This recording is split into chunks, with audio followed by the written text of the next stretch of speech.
Friendship, first of all, has got to be discovered. Not everybody can be your friend. It's not because they have the wrong political opinion. It's just because you just don't mesh. And so friendship has to be discovered. But even if you find people who you could be good friends with, I found that for every one friend I actually get, I have to pursue at least 10 people. Because people are hard to lock down.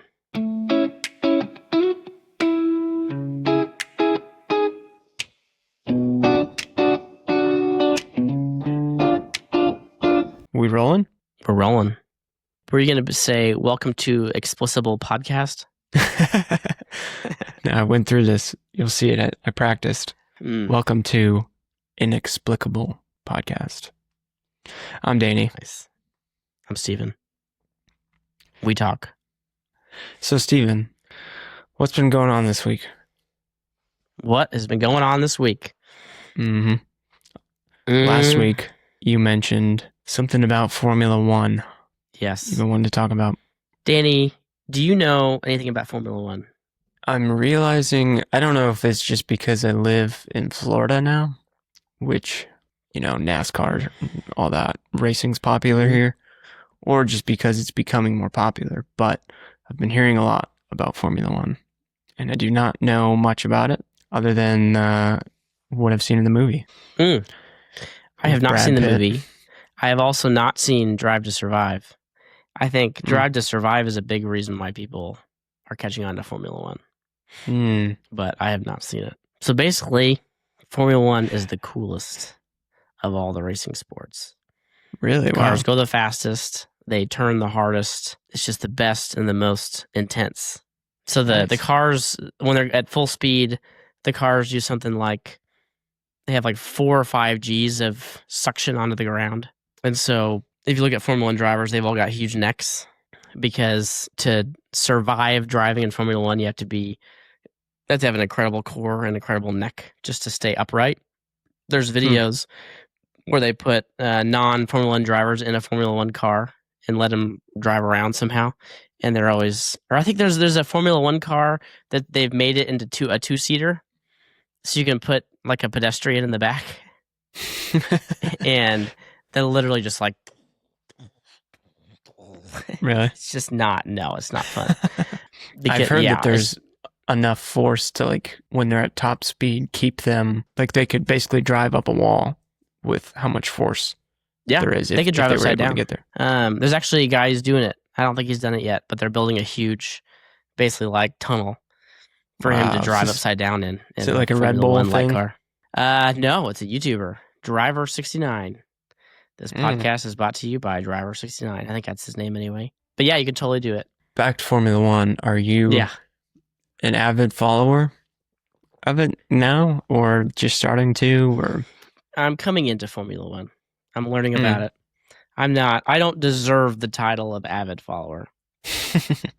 I've watched a little, but yeah, I think that's what's appealing about it, is it's just the most extreme. It also used to be the most loud. Used to be. So what's louder? Well, I don't know what's louder, but they're not as loud as they used to be because Formula One cars are now all hybrids. I didn't know that. Yeah, it's all right. Is that because that's the way to get the fastest possible car, or is that because? Absolutely not. Okay. Absolutely not. I would think that just fully electric would be the best way to get the fastest car. No? No. How do you get the fastest car? Gas. Gas Really? is how you get the fastest car, yeah. There's a couple problems with electric. So electric is very heavy. You lose speed because you're heavy. So like they have Formula E, which is electric cars, and I don't know that much about Formula E, but Formula E cars are definitely slower than Formula One cars. And I think a lot of it is the weight. Another problem is the ability to actually carry enough energy on your car to last a race. And so to drive a full tilt high performance vehicle for an hour, like at the limit, without refueling, we need a lot of batteries. Yeah. To actually I wonder if they do could that. do like swappable batteries, like they do tires, basically. That you could just throw a new battery in every time you get a tire change or something. Maybe. The other problem is cooling. Is like gas engines are pretty good at cooling themselves to the correct temperature, and they can handle really high temperatures. Electric, it struggles. So why do they Because do like hybrids? ideally you'd have like water cooling, and Yeah. like who wants to carry like a 20-gallon tank of cold water on their Hmm. car to cool their batteries? So I mean they're doing hybrid because partly to be good for the environment, which is a good thing that we should all care about. And partly just because part of the idea of Formula One is that it's at the cutting edge of driving technology in general. And so the tech they use in Formula One should change both like the enthusiast cars that we drive if we want to get a fast car, and Hmm. also just regular old cars. The big debate this year is that they just upped the percentage of power that comes from the hybrid system this year. So they dropped the horsepower the engine makes by 100 horsepower, and they increased the power the electric system makes by 100 horsepower. And the Oh. problem with that is that you have to actually recharge the battery throughout your lap. And so the problem this year is that initially in testing, drivers are saying there's going to be a lot of coasting on the straights, which traditionally is where you're just flooring it and trying to hit your top speed every single time. Like the Hmm. straights are really exciting in Formula One because you're trying to hit your top speed and a lot of passes happen on straights. But they're saying there's going to be a lot of lifting and coasting on the straights this year because if you actually floor it through the straight, you'll be out of battery for the rest of your lap and you'll be too slow. So why did they change this? Because they're dumb. For like No, environmental reasons? it's just more hybrid. You know what I mean? Yeah, Like but if it's you too so much the hybrid. total horsepower is it's like 1,000 horsepower. I think is what they have now. Only 1,000, a measly 1,000. And so I think last year it was 700 horsepower was the engine, 300 was electric, and this year it's 600, 400 or something like that. But that difference is enough that there's going to be a new strategy introduced, which the drivers don't like. Yeah, and it also requires the teams, I would imagine, to basically reinvent their engines from a mechanical standpoint. That would be like Yeah, a huge, like, you don't know which team is going to do best at that, right? yeah. So that's a big part of the sport. Is every like there are little changes they make year to year, and then every so many years, like every 6 or 8 years, whatever it is, there's a major change to the formula. So that's what Mm, Formula One, Formula Two, Formula E, what that means is there's a formula that they're required to follow in their car design. mm. And people are always looking for loopholes in the formula to make their car better than the others. And then they win for a while until it's discovered. And then once it's discovered, either everybody else adopts that loophole or they ban it. Hmm. And it seems like usually it gets banned. So yeah, but the thing is in Formula One, it's so interesting to learn about it because some of it is driver skill, some of it is the car, some of it is the team strategy. There's a lot of things that go into winning a Formula One race. Hmm. And it's exciting because it's just on the limits of everything. Yeah. When you say team strategy, each team has more than one driver, correct? So Yes. they can work together and kind of almost pick who's going to win. One can draft on the other or whatever. Yeah. Yeah, that's interesting Usually component. there's like a driver A and a driver B. One of Hmm. them's better than the other. And so if the less good driver can ever give way to the better driver, they always do it. All right, you want to move on to our question of the day? Yes. Steven, why is making and keeping friends seem so hard right now? Why is it you're asking this question? What specifically do you mean by that question? Yeah, I guess why I think this question is relevant. And what I mean is, it seems to me that in relationships, friends seems to take the back burner. You know what I mean? Mm-hmm. And it seems less important now than I think it has been in the past. So I think people are wondering, and I'm wondering, why does it seem hard to maintain these friendships? and also make friends in the first place.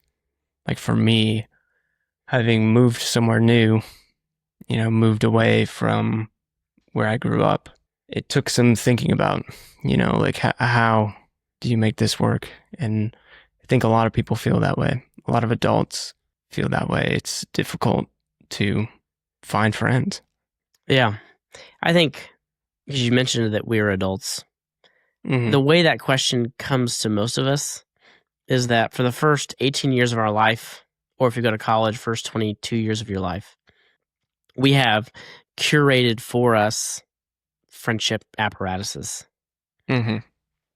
So you got school, you got sports, you got clubs, you go to college, you got fraternities, you got people in your major, whatever. We spend the first 18 to 22 years of our life put in the ideal circumstances for making friends. Mm-hmm. College is the ultimate example. Whether college is actually a good thing for you career-wise or not is a topic for another day. But college is one of the most natural and easiest places to just make friends for 4 years because you're living in a dorm, you sleep in the same place as your friends, you do the same things in the evenings and weekends as your friends, you got the same classes with a lot of your friends, same activities. You're put into a spot to do stuff with people, and so you naturally make friends in college. And then after college at 23 or after high school at 19, you get in the real world, and we're no longer shoved into a room with 30 people who live in the same place and are taking the same class every single day of our life. Right. And what just happened passively before no longer happens. One of the reasons is throughout history, this has always been the case to a certain extent, because friendship is the one relationship that society can absolutely function and thrive without. Can function Yeah. without. Okay. Yeah. Yeah. If romantic feelings disappeared, Mm-hmm. humanity would stop reproducing and we would all die. If parents stopped caring about their children, then all the Mm-hmm. little children would die and humanity would stop surviving, etc. But you can be rich, you can be successful, you can reproduce, you can survive, you can be safe without having any friends. Mm-hmm. And so I think one reason is just it's so easy to not prioritize it because you're not going to stop eating because you don't have friends. What's your experience been, Danny? Maybe not specifically, maybe specifically trying to make friends. Like how, as an adult, if you can't make friends, nobody can because everybody likes you, Danny. Like, what's your experience been like trying to make friends as an adult? What's that been like? Well, I think for even up to now, most of my adult life, I've maintained a lot of the friendships that I had from when I was younger, which were, like you said, just due to circumstance. It was maybe neighbors or friends from classes that I took or friends from church that I've had since I was very young that I maintained. And so I never really was in a situation where I needed to or wanted to find new friends, I guess, until I moved here 3 years ago. And I think I was surprised at how difficult it was. And I had heard people say that as an adult, it's hard to find friends, but I had never really experienced it until the last few years. But I think church has been huge for us as a place to find meaningful friendships. Yeah, as I was thinking about this and kind of researching it, I came across this framework, I guess, of where people generally meet other people. And what it said was people meet people in one of three places. The first place, which would be home or your family. You're sort of forced into meeting those people. And that's usually your primary relationships. And then the second place being work or careers or school. It's kind of like these people that you're around all the time because you do the same thing. And a lot of times not even by choice, in a sense, like everybody has to work. So people show up at work, and those are kind of the people that you meet there. So that's second place. And then third place would be more informal gathering spaces. So that I would put church in that space, but it could also be, coffee shops, bars. yeah, parks too, and things like that. And what's interesting is I think our society has seen a major decrease in these third places, largely due to suburbanation and that too. Social media, I would say, and online culture, and then also suburbanation, so moving further from the cities. And, people now commute to work in their own cars, and everything's very privatized and less social. And so these third places don't really exist insofar as you don't meet people and make these connections with people that turns into friendships. Yeah. It's like that old PlayStation 3 probably commercial where the kid wants a PlayStation and his grandma says, "When I was your age, all I had to play with was a stick." A stick. I think that was a Super Bowl commercial one year. It's like a video of her like with a stick and like a hula hoop pushing it down the street or something. Like that was what we had to play with when we were kids. Yeah, I think it used to be, our society used to be much more centered around like those third spaces. I will say there's nothing like having a toddler to get you to go to third spaces. And maybe other people aren't like this. Actually, I think a lot of people aren't like this, and I don't understand them at all. When you got a toddler in your house, you got to get out.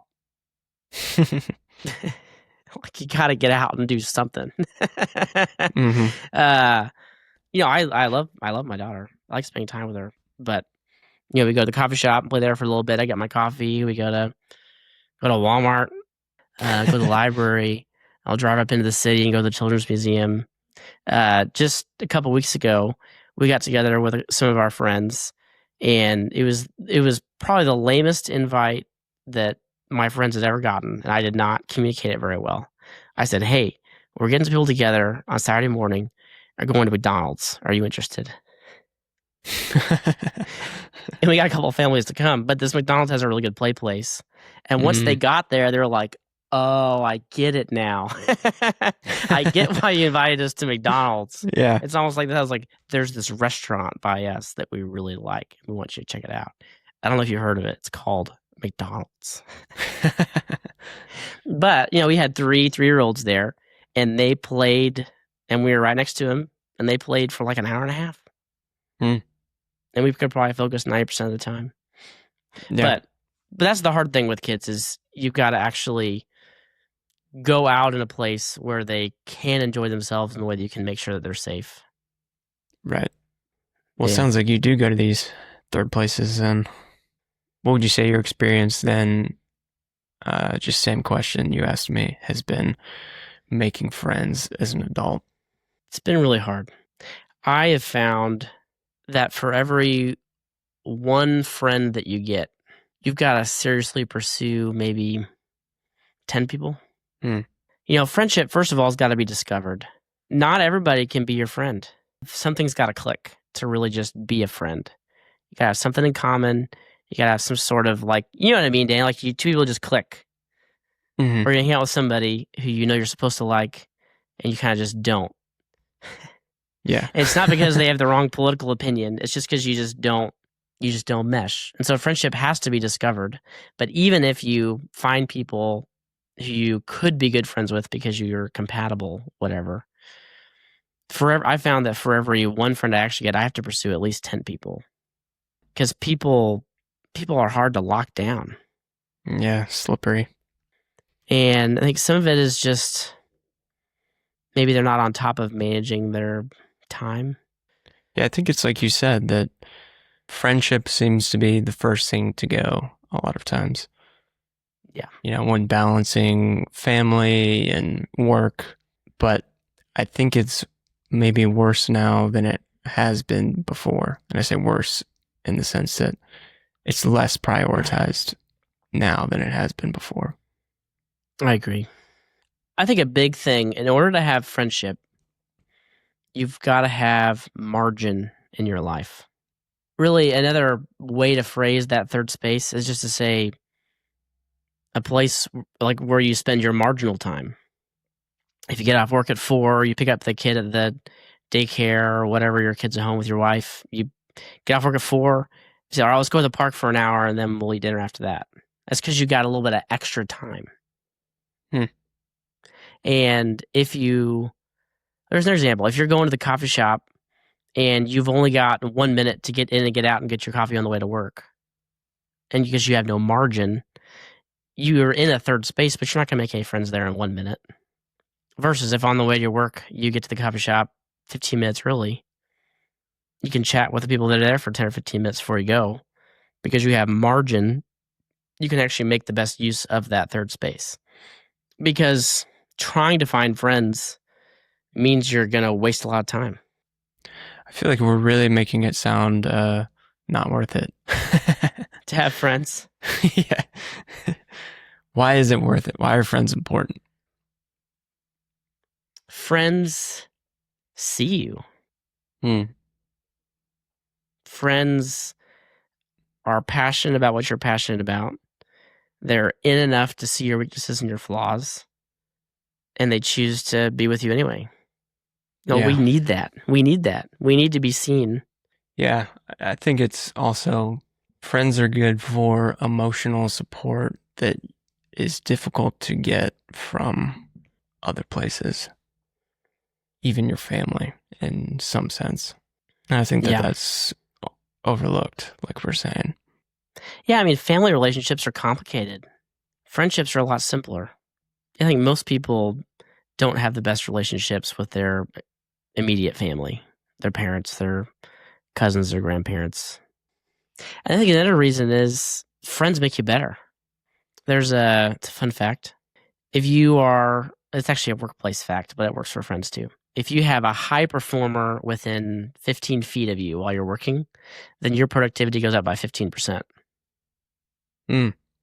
But That's if interesting. you have a low performer within 15 feet of you while you're working, your productivity goes down by 30 or 40%. Mm-hmm. So if you're not intentional about surrounding yourself with friends who actually like spending time with, who don't waste your time, who help make you into a better person, then if you do that, then you become a better person. You become more thoughtful. You become more well-rounded. And if you're not intentional about it, you're just going to be surrounded by whoever. Yeah. And odds are, most of those people are probably going to be dragging you down. Yeah, it's like the proverb, iron sharpens iron, right? Mm-hmm. Yeah. And that's a painful process. You got to actually be committed, like iron. If you're really going to have a friend that's going to sharpen you and strengthen you over time, you got to let them disagree with you. You got to deal with the times that you offend each other, that you hurt each other, and you got to push through it. Yeah. Otherwise, there's no growth. So What where about have you, you Danny? had Why do you your think? You go ahead? You're better at asking questions. I'll answer the question. I'm just wondering where your greatest success has been in finding friends, because you also recently moved. And where have you found the friends that you have now? Cleveland. Cleveland is the place to go. For friendship? It's actually a big part of the reason we moved to Cleveland is I had an internship here my junior year of college, and my mom called all the local churches. She didn't tell me she was doing this. It's kind of embarrassing. She called and said, "Hey, is there any couples in your family that would let my nice Nazarene boy stay with you for the summer while he's working at NASA?" And a couple from one of the churches in the Cleveland area said, "Yeah, we'll put him up." It's basically like I was adopted into their family for 10 weeks. And I made good friends at that church. I made good friends working at NASA. It's just, for some reason, being in Cleveland, these are my people. These are my people. I connect with these people. So literally the answer is, and since we moved And we're living in Medina now, not the same area I was at before. We've made good friends here. It's been really good. I think my best experiences making friends is when I moved to a truly new place at a time when I had margin and was mature enough to pursue my own friends. Like when you live in your hometown, you feel like you've got a bunch of friends, but really you don't. You probably did. But I think most people that stay in their hometown, there's this feeling of, I feel like there are friends here, but how many of them do you actually see on a monthly basis? Whereas you move to a new place, you're kind of forced to start again. Yeah, and I think you're right about for some reason, people who have known you the longest sort of remember you as your least mature. And then that's kind of who you are to them. Yeah. But what places would you say, or spaces, have you found the most success? Like, what would you say to someone who has moved and they don't know how to make friends? I definitely made a lot of friends at church. I'm not sure making friends is a reason to go to church. But that is a good side effect of going to church, is it's a good place to make friends. I would say, other than that, I think the biggest bang for your buck is just finding ways to have marginal time in third spaces. So I spend almost all of my time working from a coffee shop, and I can do that. I put my earbuds in, I put noise canceling in my earbuds. I got my laptop, I got all my stuff there. I usually have like 5 or 6 books in my bag all the time. But I'm interruptible enough that I do meet people over time. And so over the years, I've made a decent number of my good friends. You're interruptible enough? Yeah. What does that mean? Like, you look like the kind of person that people are allowed to go and interrupt? I suppose so. But yeah, I don't know. I mean, like, you focus for a while and then you kind of look up. Somebody's walking by, you look up, and you can kind of tell either they're not looking at you, they don't want to talk to you. It's like, all right, fine. Or they'll their eyes kind of linger, like, ooh, maybe he'll talk to me. It's like, hey, how's it going? I don't know. You gotta like something else to get a friend. So, like, what do you like to do? You gotta get out there. That's what I would say. Yeah. Gotta try. I mean, what do you like to do that's not looking at a screen? You like disc golf, you like golf, you like men's softball. There's a bajillion men's softball leagues in Cleveland, so. But yeah, you gotta like something else in order to get a friend. It doesn't even matter if it's an interesting hobby. Whatever. Pick the boringest hobby. If you live in a city, there's at least 1,000 people within 10 miles of you that also like that thing. Yeah. Lots of people out there. Lots of friends to be made. I think it's important. Yeah, I mean, on the positive side, I think we want friends and we need friends because we want to be seen. But then that's also a negative. It's like we don't want people to see what's really going on inside. Right. It's like we want that, and also we don't want that. So you're darned either way. Might as well go for it. You're darned if you make a friend. You're darned if you avoid friends. Might as well just do something instead of sitting on the couch and looking at your phone. Right. And with that, maybe we should move on. But first, I drank 3/4 of my water bottle in the last 50 minutes, so I'm going to use the bathroom real quick. All right. Just I'll mute myself, though. I guess synchrones are here anyway. Yeah. Don't listen. Now that I'm thinking about it, I probably should have also gone to the bathroom. But I'm going to hold out. Nope, I'm going to go to the bathroom.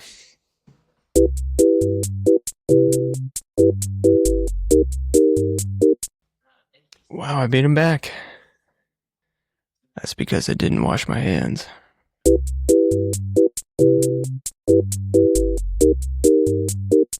All right, Steven, you want to move on to the game? Yes.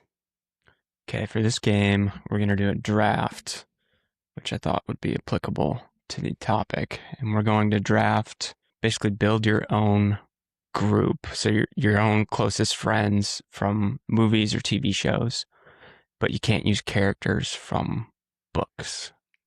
Okay. Only screens. Screens good, books bad. Mm-hmm. Yes.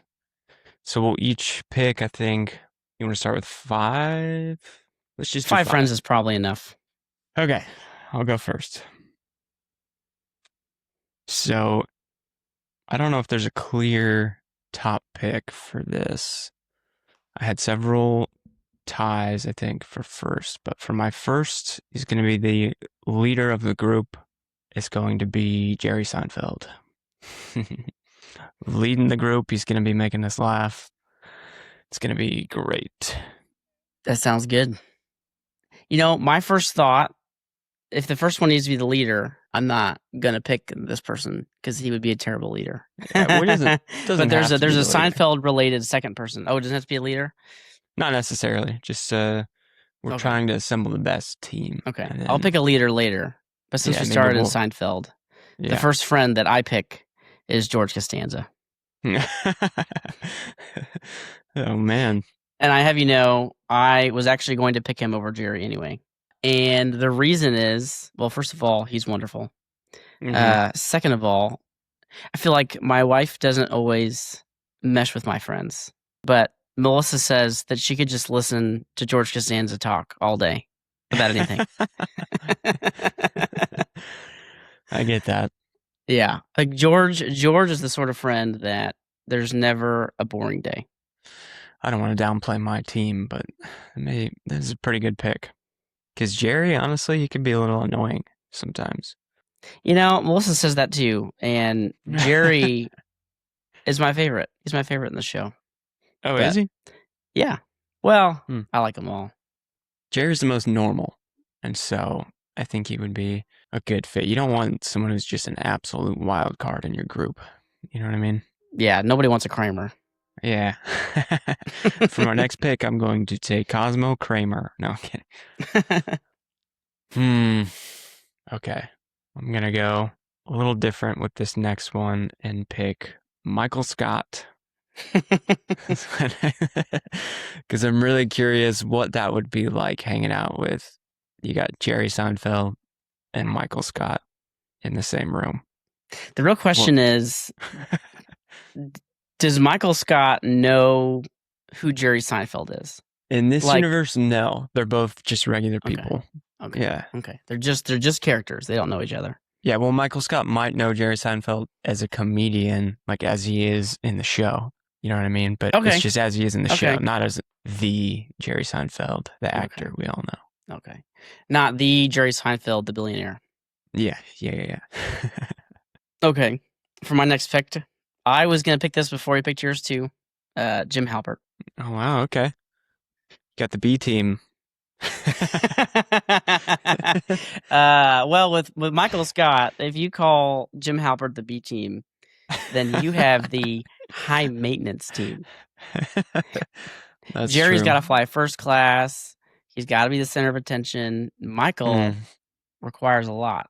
Jim Halpert went without a lot for a long time in the office. There's a man, he knows how to contribute to a relationship. Yeah. What are you guys gonna do so far? Like, What are we going to do as friends? Yeah, you're all hanging out. You got George and Jim, yourself. I don't think Get more and more. George has any hobbies or interests. You know, actually, Kramer may have been a good choice because I would love to go golfing with Kramer. Yeah, that's true. But George doesn't golf. He doesn't do anything. Don't go rock climbing with him. Don't do that. Man, I don't know. This is all over the place already for me. I got Michael. I got Jerry. I need more of a group leader. Yeah, I'm gonna do it. I'm even gonna stay in the office, and I'm gonna go with Dwight Schrute. Do you want him to be your leader? I don't know. Maybe I'll take no leaders. Maybe Michael will be the leader. Michael and Dwight. That's like the ultimate duo. It's just entertainment. I won't even speak. I'll just sit in a room and listen to Michael and Dwight and Jerry. Michael, Dwight, Jerry. And I've got Jim and George. For my next pick, I will pick someone who may take part in pranks, and that is Patrick Jane from The Mentalist. Have you seen that show? I've seen a few episodes, but it's been a while. Yeah. He likes to prank people. He's smarter than everybody else. He can hypnotize you, which would be fun. Okay. I feel like I'd like to pick his brain about different things just to know what he thinks about things. I feel like he and Jim would probably pull pranks on George. Yeah, I can see that. Him trying to hypnotize George, and yeah, that's a good one. That's a good pick. All right. I'm up again so fast. For my next pick, I'm going to take Tony Stark, Iron Man, billionaire, fun guy to be around.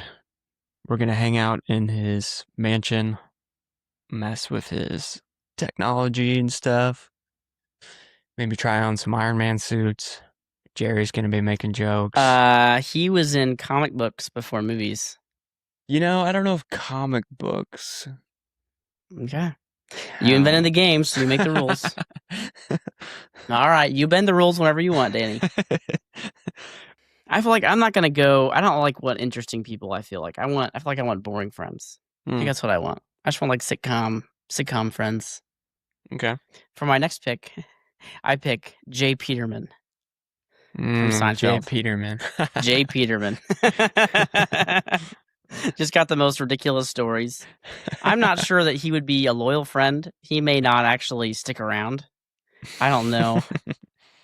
I don't know if this game means that they will actually stay my friend or if they start my friend and I have to somehow keep them. Now, these are your only friends. That's how this works. These are my only friends. All right, I'm up. So for my last pick, I need an anchor for the group, I think. Someone who will really ground us in reality and still be a good time. He's got great taste, good at working with his hands and being a man. It's Ron Swanson. That is good. Yeah, although I'm not sure how much Ron's gonna like everyone Michael. else's nonsense. Yeah. Like, cannot pick two different bosses than Ron Swanson and Michael Scott. For my last pick, I go back to The Office. I'll take Kevin Malone. For his chili recipe, or No, I've already got the chili recipe. No, so what is he? Like, so you know, of course, I don't get the actor, I get Kevin, but you know, the actor who played Jim Halpert, they're like the best friends the whole time in the show. So I feel like, even though I'm picking characters, I feel like I kind of get that. I get that out of him. I get like the Jim and Kevin friendship. Yeah, and I feel like Kevin.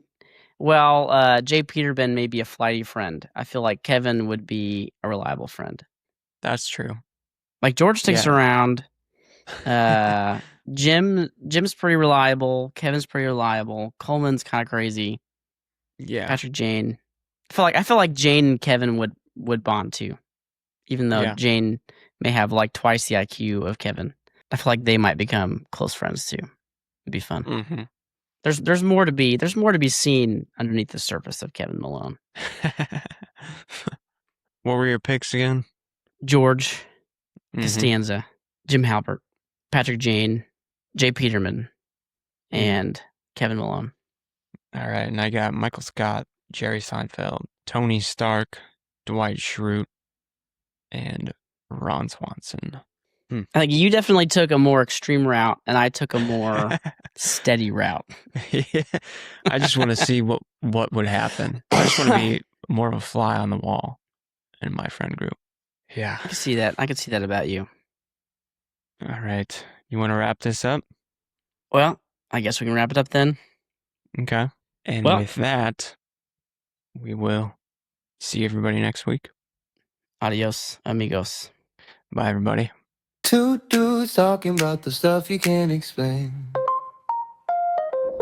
Big thoughts, bad jokes, and the questions in your brain. Inexplicable podcast. Kinda weird, kinda logical. Inexplicable podcast makes a strange sound almost practical.